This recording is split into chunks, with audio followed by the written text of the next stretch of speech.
Bismillahirrahmanirrahim. Assalamualaikum warahmatullahi wabarakatuh. Berjumpa kembali di channel Isal Abrar Misteri dalam kisah sejarah. Di video saya kali ini, saya akan membawakan kisah sejarah, yaitu tentang berdirinya kerajaan Mataram Islam di era kepemimpinan Sultan Agung. Dan ini kelanjutan ceritanya di part yang ke-10. Seperti apa kisahnya dan bagaimana jalan ceritanya, pokoknya jangan kemana-mana, tetap di channel Isal Abrar Misteri.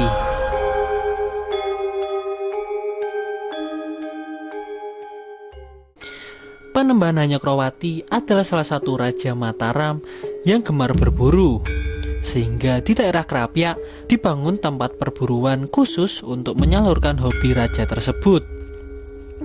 Pada suatu hari ketika ia sedang menjalankan hobinya, ia diserang rusa hingga jatuh ke tanah. Panembahan Hanyokroowati kemudian dibawa masuk ke istana dengan keadaan kritis. Dalam keadaan kritis tersebut, ia memberikan wasiat kepada kakak sepupunya yang bernama Pangeran Purboyo agar mengangkat anaknya menjadi Raja Mataram untuk sementara. Sebab saat itu putra mahkota Panembahan Hanyokroowati yang bernama Raden Mas Rangsang sedang pergi tirakat ke pegunungan di wilayah selatan Mataram.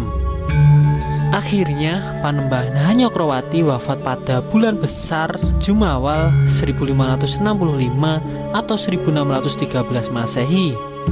Lalu ia dimakamkan di bawah makam ayahnya, Panembahan Senopati. Beliau kemudian dikenal dengan gelar Narpati Jeng Sinuwun Sedo Krapyak, artinya raja yang wafat di daerah Krapyak. Selanjutnya Pangeran Martopuro, anak Pangeran Adipati Purboyo, diangkat menjadi Raja Mataram untuk sementara waktu sampai Mas Rangsang pulang dari tirakatnya. Setelah menjalankan tirakat selama 1 tahun di Gunung Kidul, Mas Rangsang kembali ke keraton. Lalu pada tahun 1613 ia diangkat menjadi Raja Mataram. Terdapat versi lainnya menyatakan bahwa Adipati Martopuro adalah putra keempat Panembahan Hanyokroowati. Karena Adipati Martopuro menderita penyakit saraf atau tunagrahita, tahta itu beralih kepada putra sulung Mas Jolang yang bernama Raden Mas Rangsang. Mas Rangsang yang naik tahta kelak akan bergelar Kanjeng Sultan Agung Senopati Engalogo Ngabdurrahman Sayyidin Panotogomo.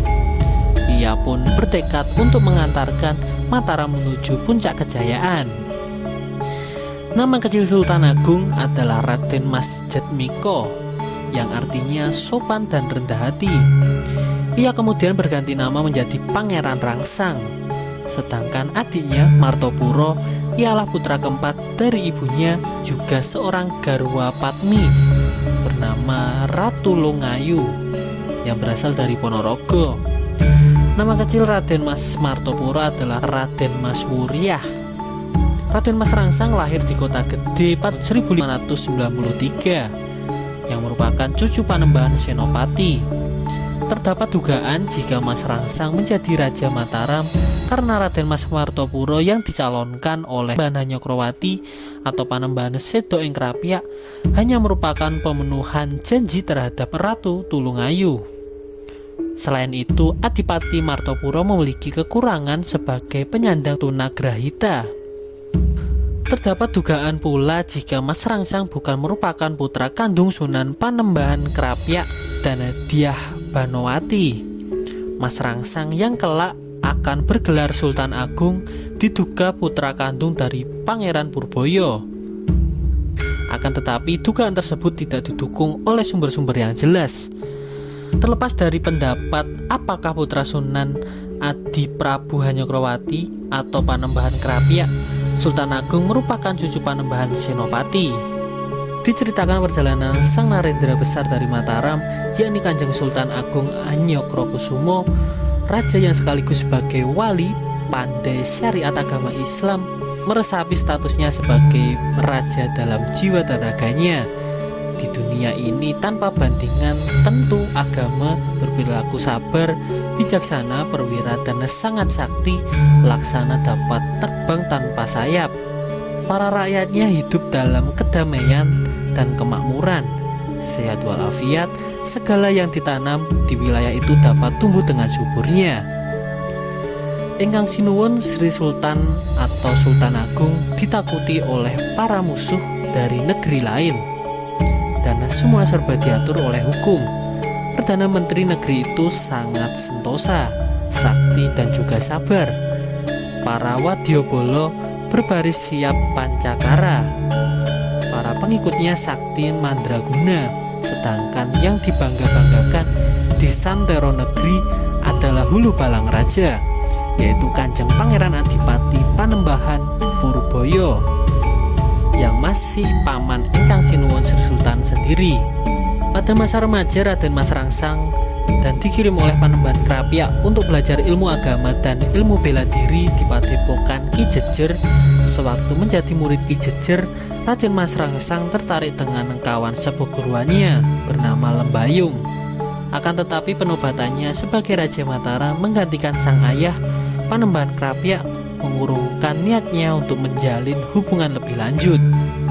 Menurut tradisi lisan yang beredar di masyarakat, Raden Mas Rangsang sempat pula berkeinginan menjadi ahli agama atau brahmana. Akan tetapi cita-citanya tersebut gagal lantaran ia diangkat menjadi Raja Mataram. Oleh sebab itu, kelak ia akan menyandang gelar yang bersifat kebrahmanaan, yaitu Prabu Pradita Hanyokrokusumo. Gelar tersebut mengesahkan jika Sultan Agung adalah raja para pendeta. Dapat pula diartikan bahwa raja yang memiliki sifat brahmana atau brahmana yang menjabat menjadi raja. Brahmana yang dimaksud dalam hal ini mungkin merujuk pada ahli agama atau ulama. Kenaikan tahta pengganti Panembahan Krapyak yang kelak akan dikenal sebagai Sultan Agung berjalan dengan adanya sebuah kendala. Cerita-cerita peninggalan Jawa menjelang wafatnya Panembahan Krapyak menunjuk putranya Raden Mas Rangsang sebagai pengganti. Hal tersebut bertentangan dengan apa yang telah dijanjikan Panembahan Krapyak, yaitu bahwa Martopuro putra yang lebih muda akan menggantikannya. Martopuro pada akhirnya tetap diangkat menjadi raja, akan tetapi jabatannya segera diserahkan kepada Raden Mas Rangsang. Memang mula-mula Raden Mas Martopuro yang diangkat menjadi raja oleh Ki Adipati Mandaraka dan Pangeran Purboyo. Ia bahkan keluar dari tempat upacara untuk diluluhkan dan duduk di kursi kerajaan dari emas. Akan tetapi atas bisikan Ki Adipati Mandaraka, ia segera meletakkan jabatannya dan mempersilahkan kakaknya Raden Mas Rangsang untuk duduk di kursi kerajaan. Kemudian berlangsung pengangkatan raja baru yang akan memakai nama Sultan Agung Senopati Alogong Abdurrahman. Mereka yang merasa tidak setuju sempat bertentangan, akan tetapi semua menyetujuinya. Dengan demikian prinsip Sabdo Pandito Ratu pun terpenuhi. Martopuro diangkat menjadi pengganti sebentar, untuk seterusnya meletakkan jabatan menjadi Panembahan saja. Panembahan Krapyak melakukan hal tersebut dijelaskan dalam Babat, karena pada saat bertapa ia mendapat wangsit jika Jatmiko ditakdirkan menjadi raja besar pembawa kejayaan Mataram. Jika kita mengkritiskan berita tersebut, akan menimbulkan pertanyaan, apakah penggantian tahta ini berjalan dengan mulus? Dan kisah ini pun bersambung.